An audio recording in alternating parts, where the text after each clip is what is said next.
Hello everyone, this is Ashish Modani, founder and CEO of SLA Finserv Private Limited. It was back in 2004 that we started SLA, and in 2024 we are completing 20 years of SLA.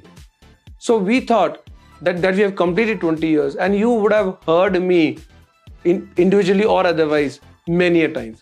But हमने सोचा कि क्यों इस 20 साल complete होने के उपलक्ष्य में हम आपको अपनी इंडस्ट्री के स्टॉलवर्ड से डायरेक्टली रूबरू कराएं, उनसे कुछ बातें करें. So here we have mister Nilesh Shah. Mister Nilesh Shah इस इंडस्ट्री में एक बहुत ही बड़े जाने माने एक स्पीकर हैं. He is an MD and CEO of Kotak mutual fund. He's got a vast experience and he's an amazing speaker. इनकी बातें, इनका समझाने का तरीका बहुत ही सरल है, तो एक आम आदमी से भी वो बहुत रिलेट कर पाते हैं. Thank you, Mr. Nilesh, for accepting this, small gesture.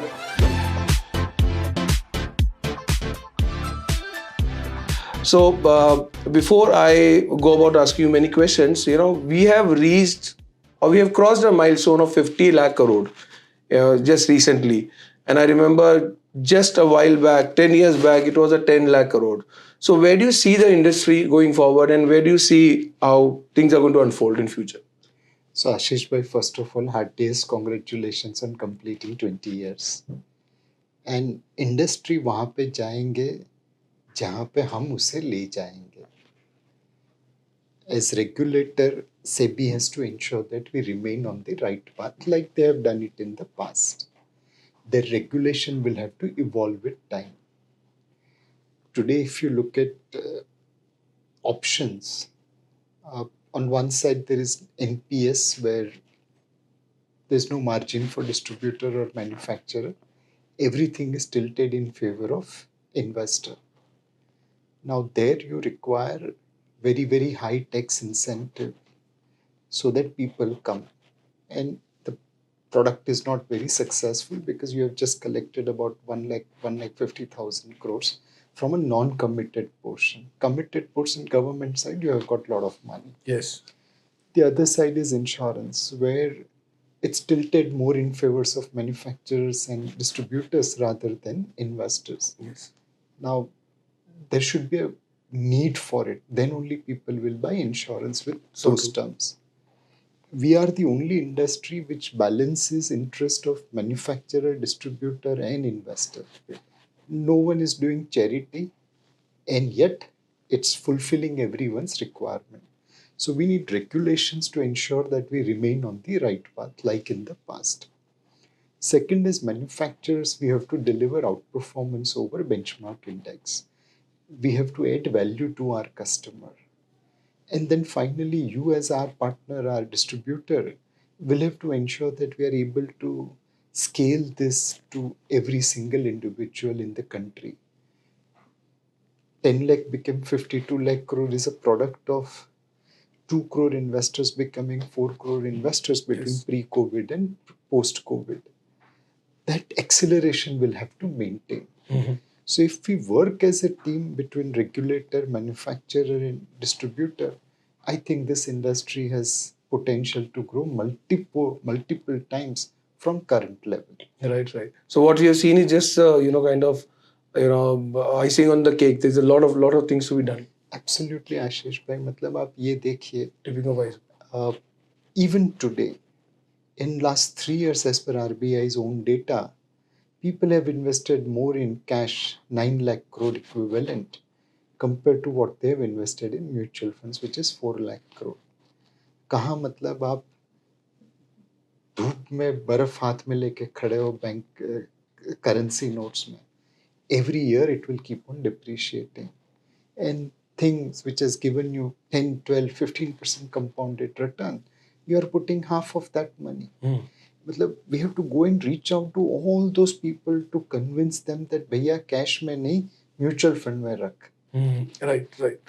So Nilesh bhai, there are two set of investors that you cater. One who comes through a distributor, what we call it an advice investor, and one is a DIY investor who comes and invests directly. Now, in your view that you have been managing both, what is the main difference and how things should be managed? So Ashish bhai, The difference is not actually regular versus direct. The difference is informed versus uninformed. If a person is informed, whether he comes via regular or via direct plan, he has conviction on investment. Market volatility does not deter him or her. They stay invested. The uninformed guy, even when he comes via distributor, ends up disobeying distributors. Yes. Say he's investing for 5 years, but first drop of a hat, he redeems. Yes. When they come directly to save cost, they also pay the price because they are uninformed and they take decisions based on last 6 months performance, and when things don't move they jump. So the real challenge is not whether people are coming directly or coming via distributor. The real challenge is, are they well informed or are they uninformed? Right. So what we have seen is, from a time when I started in 2004, when mutual fund was kind of a product to be sold. Yeah. Is it a product which is becoming a kind of byproduct now? So Ashish bhai, we all started gardening in a very, very small plot of land. And we put some seeds. Today, some seeds have grown to become a great tree. Some seeds have matured to become a medium tree. But we have a jungle to be created. घूम फिर के हम लोग 4 crore investor के पास पहुंचे हैं. And this are probably the smarter lots. तो वो जल्दी गाड़ी में बैठ गए. But there is at least 25 to 30 crore investors who needs us and are getting misled. कभी क्रिप्टो में जाके लॉस करते हैं, कभी लॉटरी खरीद के लॉस करते हैं, कभी पॉन्जी स्कीम में पैसा डाल के लॉस करते हैं, कभी एफएनओ में ट्रेडिंग करके लॉस करते हैं, कभी गेम्स खेल के नुकसान करते हैं. जहाँ जहाँ मतलब नुकसान करने के चांसेस है, वहाँ वहाँ पे ये लोग लाइन लगा के खड़े रह जाते हैं. Right. So what we have created is very good. Probably will be one of the biggest industry in financial services where customers are happy with us. Yes. For a long time. Our percentage of complaint is like, मतलब उंगली पे गिन सकते हैं हम, उतनी कम है 4 crore investors में. That's not the case with others. Right. Right. So what we have done is good, but हमें तो मतलब खाली पौधे लगा के खुश नहीं होना है. We have to create a far bigger jungle. So there is a tsunami of investors who are yet to come into this industry. Yes, there is a large number of Indians who need financial security and who need a vehicle, an instrument which they can invest and secure their financial freedom. Right. Nilesh bhai, you have also been part of PM Economic Advisory Council. So, what's your take on next 10-15 years of, the Bharat that we call it? Where is Bharat heading to? So, एक प्रधानमंत्री जी ने खुद कहा है कि मुझे विकसित भारत करना है by 2047. ये भारत का अमृत काल है. हमने जो देखा है वो तो सिर्फ ग्लिम्स है कि कैसे भारत 10वीं बड़ी अर्थव्यवस्था से 5वीं बड़ी अर्थव्यवस्था बन गया 10 सालों में, और अब कैसे वो 3री बड़ी अर्थव्यवस्था बन जाएगा. कैसे दुनिया भर के अलग अलग क्षेत्र में Bharat number 1, number 2, number 3 manufacturer बन रहा है.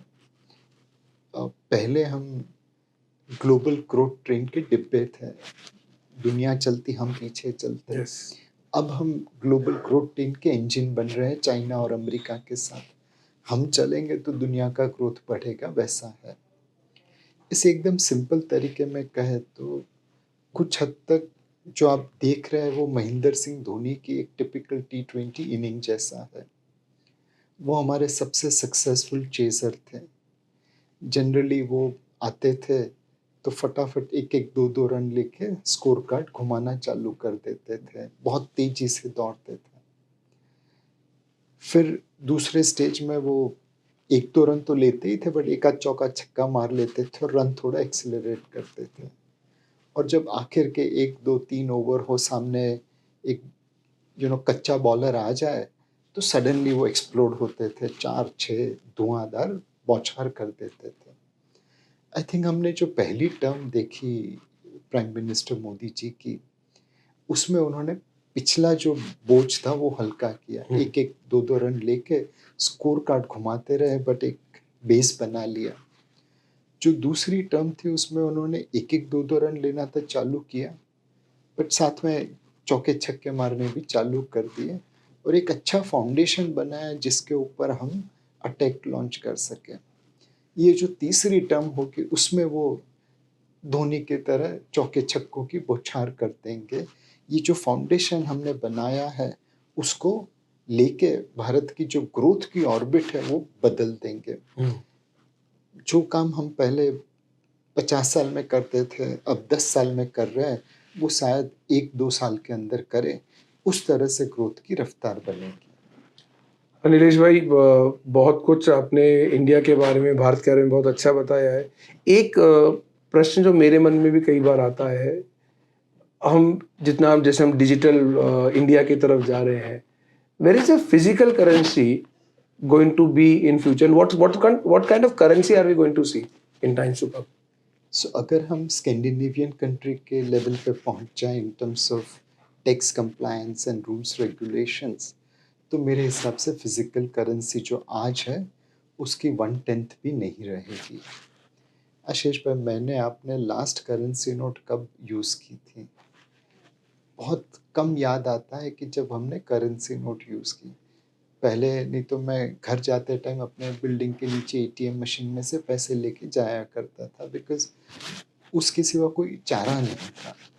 लेकिन अब हाथ में मोबाइल फ़ोन हो तो ज़रूरत नहीं पड़ती। फिर भी अगर हम अपनी करेंसी देखें तो 33 लाख करोड़ के आसपास है। इक्विटी म्यूचुअल फंड से ज़्यादा है, डेट म्यूचुअल फंड से तो दुगनी से ज़्यादा है। लोग क्यों धूप में हाथ में बर्फ लेके खड़े रहते हैं? ये तो डिप्रिशिएटिंग है। महंगाई उसे हमेशा मार देगी। तो मेरे हिसाब से एक, लोगों को एजुकेट करना पड़ेगा, दूसरा टैक्स कंप्लायंस का जो एक ट्रेंड है उसे और जारी रखना पड़ेगा, ताकि eventually currency in circulation becomes 10% of what it is today. That trend we have already started seeing, right, sir? Nilesh भाई, let's talk about investors right now. 21वीं सदी में एक निवेशक की सबसे बड़ी फाइनेंशियल चैलेंज क्या है? आशीष भाई, हमारी सबकी एक ही चैलेंज है, एज ए निवेशक, एज ए नॉन निवेशक। अब कभी डॉक्टर के क्लिनिक में जाए तो कहीं डॉक्टर्स के क्लिनिक में लिखा मिलता है, अगर आप गूगल से डॉक्टरी करके आए तो यहाँ पे मत बैठिए। There is an explosion of news on us. Okay. And we are assuming the news equal to knowledge. Right. Or news equal to wisdom. WhatsApp university के सोशल मीडिया के लोग 30 मार खा बन रहे हैं और फिर खुद गलती करते रहते हैं। आज आशीष भाई, हमारे नाम पे 6-7 टेलीग्राम चैनल चलती है जिसमें लोगों को स्टॉक की टिप्स दी जाती है। उन फॉलोअर्स को ये नहीं पता है कि मैं टेलीग्राम चैनल में हूँ ही नहीं। ओके। सेकंड, अगर होता तो जिंदगी में कभी स्टॉक की टिप नहीं दे पाता, बिकॉज वो एक सेबी रेगुलेशन के खिलाफ है। उसके बावजूद लोग फॉलो कर रहे हैं और ऐसा कितने सारे मेरे कलीग्स के साथ, मेरे पीयर्स के साथ दिख रहा है। तो हमारी सबसे बड़ी चैलेंज यही है कि ये जो एक्सप्लोजन ऑफ न्यूज़ है उसके अंदर हम नॉलेज और विजडम को कैसे हासिल करें। वेरी राइटली सेड नीलेश भाई। रिसेंटली मैं एक बुक पढ़ रहा था मॉर्गन हॉसल की, तो उन्होंने उस बुक में बड़ा क्लासी एक बात कही कि निवेशक को न्यूज से ज्यादा बुक्स पढ़नी चाहिए। बुक्स प्रिंसिपली ड्रिवन होती हैं और न्यूज तो आई गई रहती होती है, तो हम शायद न्यूज ड्रिवन इन्वेस्टर ज्यादा बन रहे हैं। एब्सोल्युटली। नीलेश भाई, क्योंकि मैं निवेशकों से बहुत मिलता रहता हूँ, बात करता रहता हूँ, 21वीं सदी में आप retirement as a financial challenge के लिए आप क्या कहना चाहेंगे? एक जो हमारे पेरेंट्स ने पेरेंट्स की जनरेशन ने किया, वो गलती मत करिए। आज मेरी पिताजी तो है नहीं, बट माताजी ने यही सोचा कि मेरा बेटा ही मेरी रिटायरमेंट सॉल्यूशन है। मेरे हिसाब से हम सभी को बहुत अच्छे बेटे बेटियां मिले जो हमारा ध्यान रखें, बट उनके ऊपर हम बोझ क्यों बने? क्यों ना हम सर उठा के जिए। अपनी फिनेंशियल सिक्योरिटी हमें खुद बनानी है, बच्चों के मोहताज नहीं रहने चाहिए। भगवान करे आप सभी के बच्चे बच्चियां बहुत अच्छे निकले, आपका बहुत अच्छी तरह ध्यान रखे, बट खुदा न खास्ता कुछ गलत हो गया तो जो पैसा आपने बचाया वही आपको सिक्योरिटी दे पाएगा। सर उठा के जियो, किसी के मोहताज मत बनो। एंड एक और चीज आशीष भाई देखा है कि कई बार जब तक हस्बैंड होता है तो वाइफ की वो फाइनेंशियल सिक्योरिटी बन जाता है। जब वो चले जाते हैं और वाइफ रह जाती है तो कई बार बच्चों बच्चे या रिलेटिव्स उस पैसे को ले जाते हैं और माँ फिर वैसी ही रह जाती है। हर हस्बैंड से मैं यही रिक्वेस्ट करूँगा कि अपनी वाइफ को आप फाइनेंशियल सिक्योरिटी प्रदान करिए, उसे डिसीजन मेकिंग में इन्वॉल्व करिए ताकि आपके जाने के बाद वो सर उठा के जी सके। बहुत सही बात है, ये घर घर की कहानी है नीलेश भाई जो आपने बोला है। और जेन्युइनली जिस बच्चे को हमने ज़िंदगी भर दिया होता है, कहीं हम नहीं चाहते कि उससे हमारे हाथ कभी नीचे और उसे हम लेना पड़े। एब्सोल्युटली। बहुत सही बात। नीलेश भाई, निवेशकों का आजकल बड़ा रुझान हो गया है एसआईपी, जिसे हम सिस्टमैटिक इन्वेस्टमेंट प्लान भी कहते हैं। तो कई बार निवेशकों से बात होती है, वो कई बोलते हैं हमें म्यूचुअल फंड नहीं चाहिए पर हमें सिप में इन्वेस्टमेंट करना है। तो जो आपने ट्रेंड देखा है, इसमें आप एडवांटेज या डिसएडवांटेज दोनों अपने हिसाब से क्या बताना चाहेंगे? एक हर बुल मार्केट में एसआईपी का रिटर्न बहुत अच्छा दिखता है एंड लोग अस्यूम कर लेते कि अब ये ऐसे ही होगा। भाई राजकोट की पिच पे, बैटिंग पिच पे जो खेल पाए वो रांची की स्पिनिंग पिच के ऊपर उस प्रकार से तो नहीं खेल पाएंगे। चौके छक्के मारने की जगह एक एक दो दो रन लेने पड़ेंगे। तो हमेशा याद रखिए कि एसआईपी एक टूल है एंड उस टूल को आप किस तरह से यूज करते हो उस हिसाब से उसकी सक्सेस डिटरमाइन होगी। एसआईपी में भी अग्नि परीक्षा आती है, हाँ, स्पेशली बेयर मार्केट में। अब जब कोई मुझे कहता है एसआईपी करके मुझे सिक्योर होना है तो मैं उसे कहता हूँ कि देख भाई, एसआईपी से सिक्योरिटी जरूर मिलेगी लेकिन अग्नि परीक्षा के बाद, उससे पहले नहीं। तो बोलते अग्नि परीक्षा क्या है? बोला मार्च 2020 में मेरी इक्विटी म्यूचुअल फंड एसआईपी के रिटर्न आधे हो गए थे। 3 साल तक नेगेटिव रिटर्न था। 5 साल का रिटर्न सेविंग्स बैंक अकाउंट के आसपास था। 10 साल का रिटर्न बैंक एफडी के आसपास सही था। बात। उस समय जिसने एसआईपी टॉपअप किया उसको हमारा सलाम, बिकॉज उनके रिटर्न और बढ़ गए। जिन्होंने अपनी एसआईपी जारी रखी उनको भी सलाम कि भाई आपने एसआईपी को अपना लिया है, उतार चढ़ाव से आप डरे नहीं। लेकिन जो एसआईपी उस वक्त बंद कर दिए, रिडीम करके निकल गए, उन सभी को एक ही सलाह है कि ये गलती वापस मत दोहराइए। डर के आगे ही जीत है। अग्नि परीक्षा देने के बाद ही एसआईपी के रिटर्न्स आपको मिलेंगे। तो ये जो एसआईपी क्लोजर है, ये कितने प्रतिशत है हमारे इन्वेस्टमेंट्स की? कई बार देखा है जो डायरेक्ट इन्वेस्टर्स है वो लोग आपका पिछला परफॉर्मेंस देख के आ जाते हैं। उनकी आशा ये है कि जो पिछला 6 महीने का परफॉर्मेंस है वो अगले 6 महीने में आएगा। आशीष भाई आपको पता है जो दिखता है वो होता नहीं है कई बार। सही बात। फिर वो डिसअपॉइंट होती है तो क्लोजर करके भाग जाते हैं।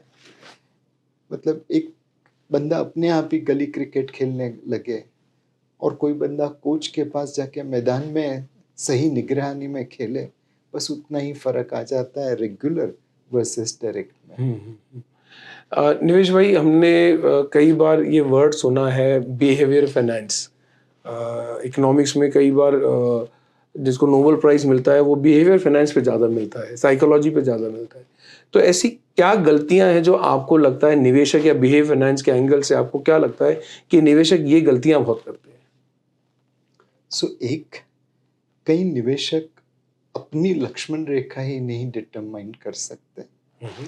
भाई और लालच, इनके बीच में एक लक्ष्मण रेखा होती है। जब तूफान आ जाए तो इतने भयभीत मत बनिए कि आप लक्ष्मण रेखा के बाहर चले जाएं, और जब बहुत अच्छा लगने लगे तो उतने लालची मत बनिए कि अपनी लक्ष्मण रेखा के आगे चले जाएं। जब तक आप लक्ष्मण रेखा के अंदर है, अपनी भय और लालच को संतुलित करे हुए, आपका भला होगा। जिस दिन कदम बाहर रखे उस दिन नुकसान ही होगा। सो संतुलन बनाना बहुत ज़रूरी है। दूसरा जो है, कई बार मुझे क्या चाहिए मुझे पता नहीं। मैं अपने पड़ोसियों को, अपने रिलेटिव्स को देख के उस हिसाब से मैं फॉलो करना चाहता हूँ। सो इन्होंने पैसे बनाए तो मैं उनको कॉपी कर लूँ, इन्होंने पैसे बनाए मैं उनको कॉपी कर लूँ। कोई ये नहीं सोचता कि बस वो कमाने के लिए उन्होंने कितनी जिल्लत झेली है, कितनी मेहनत की है। सही बात है। आप सक्सेस देखना चाहते हैं बट उसके पीछे का एफर्ट, उसके पीछे का समय नहीं देखना चाहते। तो दूसरों को कॉपी मत करिए, आप अपनी गेम खेलिए। तीसरा एक और चीज है कि कई बार निवेशक इन्वेस्टमेंट और ट्रेडिंग का डिफरेंस भूल जाता है। अभिमान आ जाता है कि मैं कभी गलत हो ही नहीं सकता, मैंने खरीदा, उसके बाद भाव नीचे कैसे जा सकते हैं, वो आज नहीं तो कल ऊपर आएंगे ही आएंगे। डायरेक्ट स्टॉक में वो इस तरह बिहेव करता है, म्यूचुअल फंड में इससे उल्टा बिहेव करता है। और मैंने खरीदा, नीचे गया, कुछ गड़बड़ हो गई, मुझे पता नहीं, चलो रिडीम कर दो। भाई स्टॉक में तुझे पता नहीं है, वहां पे होल्ड करता है। म्यूचुअल फंड में पता है, वहां पे रिडीम करता है। तो ये तो बिहेवियर ही गलत है। सही बात, सही बात। तो investment is all about common sense, but people don't apply their sense commonly. एकदम बात सही है। आपने जो सबसे पहले बात कही, और भय और जो ग्रीड के बारे में जो आपने कहा है, वो तो एक गीता का एक सार सा हो गया कि आप एकदम सम रहिए, बराबर में रहिए। एब्सोल्युटली। ना, निवेशक जो बराबर नहीं रख पाते, अपने इमोशंस पे कंट्रोल नहीं कर पाते हैं, वो निवेशक ऐसा देखा गया है कि वो नहीं कमाते हैं। इनफैक्ट हाल ही में मैं कोई रिपोर्ट पढ़ रहा था, उसमें देखा कि 2 ही तरह के निवेशक कमा के निकलते हैं, एक जो डाल के मर गए, दूसरा जो भूल गए।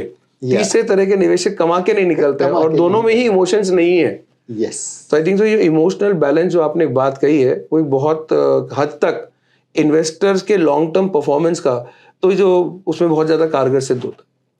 एब्सोल्युटली। सो निवेश भाई, एक दिल से आपसे ये, वैसे आपने सारी बातें दिल से ही बोली, पर एक दिल से एक बात जरूर और बताइएगा, गहराई से बताइएगा। एक, India is all about young country. So आप एक 20, 25, 30 साल के जो यंग जनरेशन होती है, उनके लिए आप क्या राय देना चाहेंगे? एक आशीष भाई, मेरी खुद की बेटियां मेरा कम सुनती है, तो वो लोग कितना मेरा सुनेंगे मुझे पता नहीं, बट 4 चीजें कहूंगा। वॉरेन बफेट ने 12 साल की उम्र से निवेश चालू कर दिया था, और उसे लगा कि उसने लेट कर दिया। सही बात। तो start early rather than wait. Second, आज हमारी जनरेशन में अभी भी कर्जा लेना वो बहुत बुरी बात थी। मैंने हाउसिंग लोन ली है, बट मेरी माँ को अब तक बताया नहीं तो उसको हार्ट अटैक आ जाएगा कि क्या कर रहा है। सही बात, कर्जा ले रहा है इतना सर के ऊपर। सही बात। तो यंग जनरेशन में वो डर नहीं है।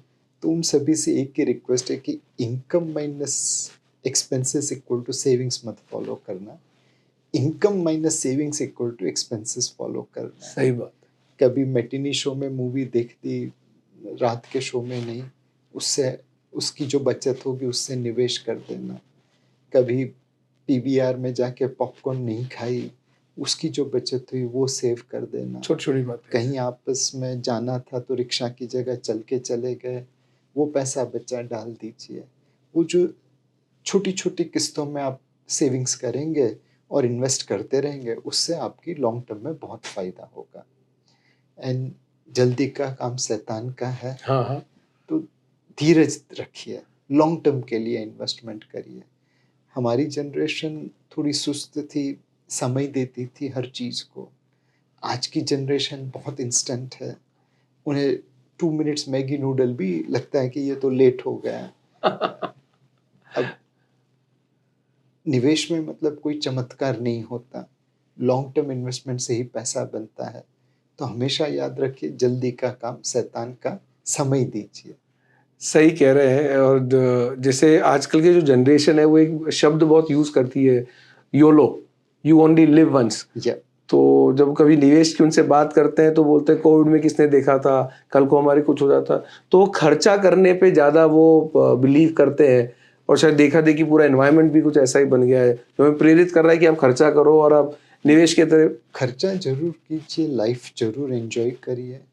एंड हम लोग कोल्लू के बेल की तरह घूमते रहे एंड पैसा बन भी गया तो भी हम उससे एंजॉय उस तरह नहीं कर पाए जैसे आज की यंग जनरेशन कर रही है। तो हम ये नहीं कहते कि आप एंजॉय मत करो, बट मूवी आप रात के शो में देखो या मैटिनी शो में देखो, सेम ही रहती है। सही बात। आप ऑटो में जाओ और चल के चले जाओ तो सेहत का फायदा तो चलने में ही है। आप समोसा और पॉपकॉर्न थिएटर में खाओ और बाहर खाओ, समोसा तो समोसा ही रहेगा। सही बात।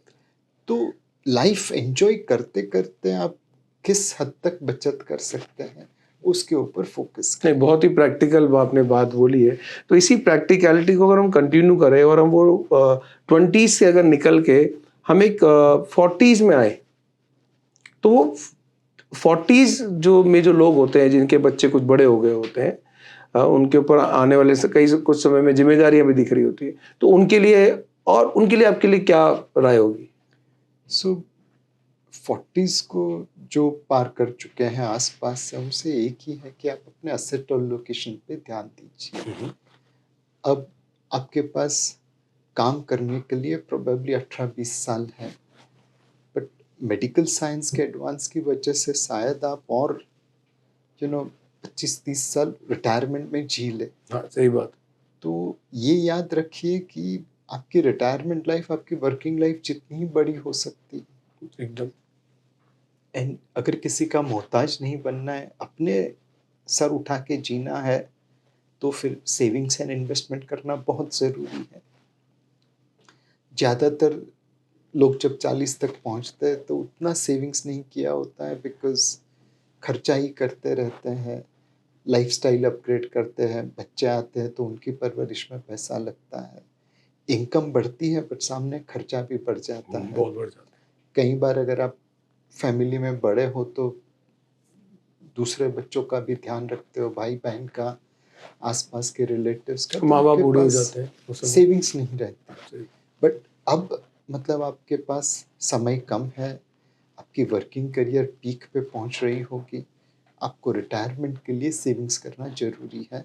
एंड इसीलिए असेट एलोकेशन पे ध्यान दीजिए। Debt, equity, real estate, gold, इस सब में एलोकेशन सही तरीके से करके एक डिसिप्लिन मेंटेन करिए कि नेक्स्ट 15-20 साल में आपके पास उतना कॉर्पस खड़ा हो जाए जिससे आपके रिटायर्ड लाइफ आराम से गुजर सके। सही बात है। एक निवेशक के लिए एक आखिरी में एक अगर मैं आपसे एडवाइस पूछूं कि उनको अगर एक इंटरमीडिएट रखना है, उनको एक फाइनेंशियल एडवाइजर रखना है, तो उनमें उनको क्या क्वालिटी देखनी चाहिए? सी, विश्वास आना चाहिए। अगर विश्वास नहीं है तो किसी के साथ डील मत करिए। एंड विश्वास एक सेकंड में पैदा नहीं होता, उसको समय लगता है। आप आदमी को जांच परख सकते हैं, थोड़ा समय जरूर लगेगा, पर आपको पता चल जाएगा ये सही है गलत है। अगर वो आपको सिर्फ ट्रांजैक्शन कराने के लिए पुश कर रहा है तो फिर वो गलत एडवाइज़र है। वो आपसे रिलेशनशिप बना के आपको आपके गोल्स तक पहुंचाने में मदद कर रहा है तो वो आपके लिए सही है। दूसरा, आप रेफरेंस ले सकते हैं। आज आपके जो जान पहचान वाले हैं उसमें से रेफरेंस ले लो, आपको आपका रास्ता वैसे ही मिल जाएगा सही एडवाइज़र का। तीसरा, कई बार आप ऑनलाइन जाके भी रिव्यू देख सकते हैं। आप उन डिस्ट्रीब्यूटर की ऑफिस में जाके देख सकते हैं कि ये किस तरह काम कर रहे हैं, आप उन्हें सवाल पूछ सकते हैं। सो ब्रांड के ऊपर विश्वास करके, रेफरेंस लेके या अपना खुद का एक्सपीरियंस बना के उनसे काम करिए जिसके ऊपर आपका विश्वास है। Money management is not about managing money, it is about managing trust and confidence. सही बात, बहुत सही बात। जो आपका विश्वास हासिल कर सके उसी के साथ धंधा करना चाहिए। सही बात, सही बात है। तो नीलेश भाई, ये बहुत कुछ आपने निवेशों के बारे में, भारत के बारे में, इंडस्ट्री के बारे में बताया, लेकिन आई एम श्योर हमारे जो ऑडियंस हैं, हमारे जो निवेशक हैं एसएलए के, वो ये भी सुनना चाहेंगे कि नीलेश भाई की पर्सनल लाइफ कैसी है। You have been really respectable, आपने एक ऐसे ओहदे पर पहुंचे हैं और अपने ये सेल्फ मेड मैन, तो समथिंग अबाउट यू नीलेश भाई। सो जैसा मैंने पहले बताया, मेरे पिताजी जब मैं बहुत छोटा था, चौथे स्टैंडर्ड में, तब गुजर गए।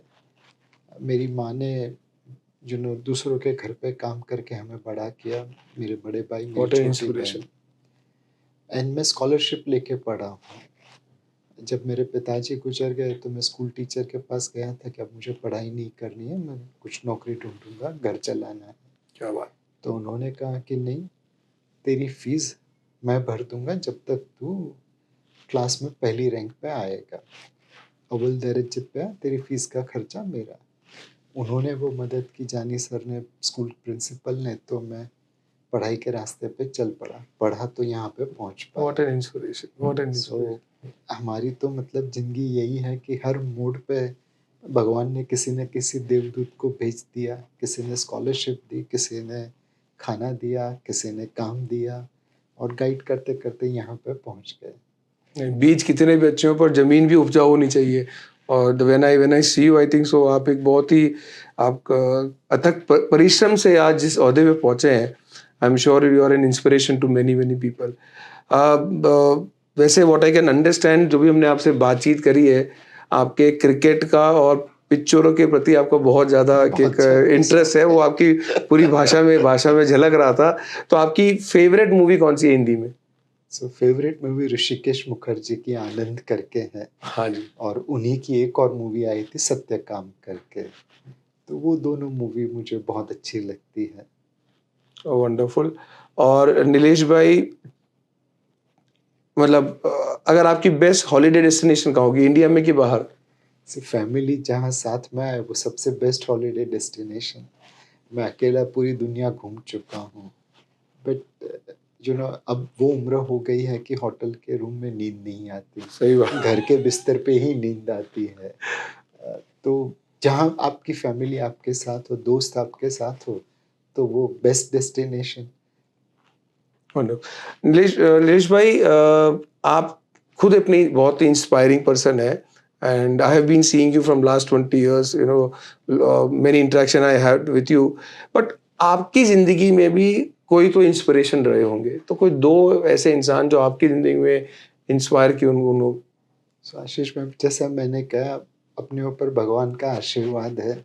जब भी दुविधा आती है, कोई ना कोई देवदूत पहुंच जाता है। बचपन में जानी सर ने दिया, स्कॉलरशिप पढ़ने के लिए उत्सुक किया।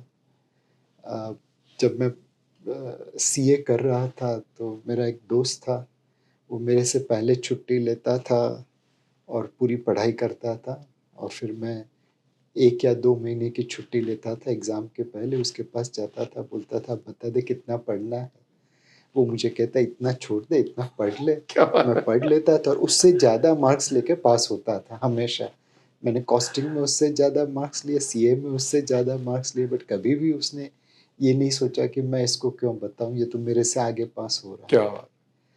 है। इन्वेस्टमेंट में आए तो फंड परफॉर्मेंस बहुत अच्छा था इनिशियली, तो हमें लगा अब तो हमसे आगे कौन होगा। एंड इन्वेस्टमेंट प्रोसेस क्या है, डिसिप्लिन क्या है, ये किसी ने समझाया, वो समझ आई तो आज यहाँ तक पहुँच पाए। तो हर लेवल पे मैंने आँख कान खुले रखे हैं, बिकॉज़ सीखना तो किसी के पास से भी मिल सकता है, इंस्पिरेशन किसी से भी मिल सकती है। That's a great humility, and I really wish कि हमारे जो ऑडियंस है वो आपकी इस बात से बहुत इंस्पायर हो कि आप किसी से भी सीख सकते हो, कोई बड़ा हो कोई एब्सोल्युटली, छोटा हो, सीखने की कोई लिमिट ही नहीं होती है। लिमिट ही नहीं है। तो लास्ट क्वेश्चन, नीलेश भाई, कोई दो बुक्स, आप इतना पढ़ते हैं, you are such a learned person, कोई दो ऐसी बुक्स जो एक आम निवेशक को, जिसे हम कहते हैं न्यूज़ नहीं बुक्स पढ़िए, तो ऐसी कोई दो बुक्स जो आप लोगों को बताना चाहेंगे कि दे मे हेल्प यू आशीष भाई, अंडरस्टैंड। बुक्स के मामले में तो जो मिले पढ़ते रहो।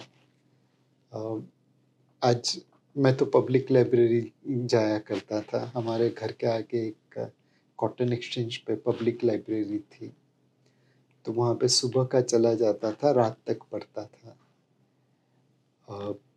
हमारे नीचे एक चना ममरा वाला था, सिंह चने की दुकान थी। तो वो मतलब मैगज़ीन्स लेके आते थे, न्यूज़पेपर, तो मैं वो भी उनके पास से ला के पढ़ता था और वो भी खुशी-खुशी देते थे कि क्या यार बात। कोई तो पढ़ रहा है। तो जब जेब में पैसे नहीं थे तब भी पढ़ने की आदत मैंने डाल दी थी। बस्ती वाले से ले लिया, चने ममरे की दुकान वाले से ले लिया, क्या बात। फिर थोड़ा ऊपर पहुँचा तो लाइब्रेरी तक पहुँच गया। मतलब थोड़ी दुःख की बात है, बट कहने में शर्म नहीं है कि मैं तो लाइब्रेरी में भी किसी और के मेंबरशिप के नाम पे चला जाता था अमेजिंग, अमेजिंग, कि व्हाट अ, पढ़ना है। अब उसके लिए उतने पैसे नहीं थे कि लाइब्रेरी के मेंबर बन पाए, तो जो मेंबर था उसके साथ चला जाता था, उसके नाम पे चला जाता था। And I am sure that librarian also new कि मैं मेंबर नहीं हूँ, बट जिस तरह से पढ़ता था तो वो भी एनकरेज करता था। क्या बात। तो पढ़ाई में तो जो मिले पढ़ते रहिए। इनफैक्ट अगर आप साल की 40-50 बुक पढ़ सकें तो वो सबसे अच्छा होगा। मतलब बचपन में मैं रामायण महाभारत पढ़ा था एंड तभी सोचता था कि ये तो मतलब धर्म ग्रंथ है, ये कब काम आएंगे। आज देखता हूँ कि हर कॉन्फ्लिक्ट में वही धर्म ग्रंथ काम आते हैं। इनफैक्ट मेरे जो बॉस है उदय कोटक, उन्होंने बहुत अच्छी तरह समझाया जब मैं उनसे मिलने गया कोटक म्यूचुअल फंड ज्वाइन करते समय कि मैं क्या करूँ, आपकी एक्सपेक्टेशन क्या है। तो बोला नीलेश, ज़िंदगी में 2x2 क्वाड्रेंट्स है, 4 क्वाड्रेंट हैं। पहला श्री भगवान राम का, वो मर्यादा पुरुषोत्तम थे, उनके ऑब्जेक्टिव्स भी हमेशा सही होते थे और means to achieve those objectives also will be right. तो राम क्वाड्रेंट में रहने का अच्छे गोल रखो और अच्छी तरह से उससे अचीव करो। दूसरा क्वाड्रेंट है श्री कृष्ण का, उनके गोल तो हमेशा ऊपर रहते थे बट कभी कभी शॉर्टकट ले लेते थे। गुरु द्रोण का मरना जरूरी था तो नौरोवा कुंजरोवा आ गया। कर्ण का मरना जरूरी था तो मरण के बाद बोला कि ये आपके बड़े भाई थे। गोल सही थे, कहीं कहीं पे शॉर्टकट लिया। अब हम लोग कलयुग में काम करते हैं, कभी कभी अगर शॉर्टकट लेना पड़े तो अच्छे गोल के लिए लेना। तीसरा दुर्योधन का क्वाड्रेंट है, उनके मीन्स सही होते थे बट गोल्स हमेशा गलत होते थे।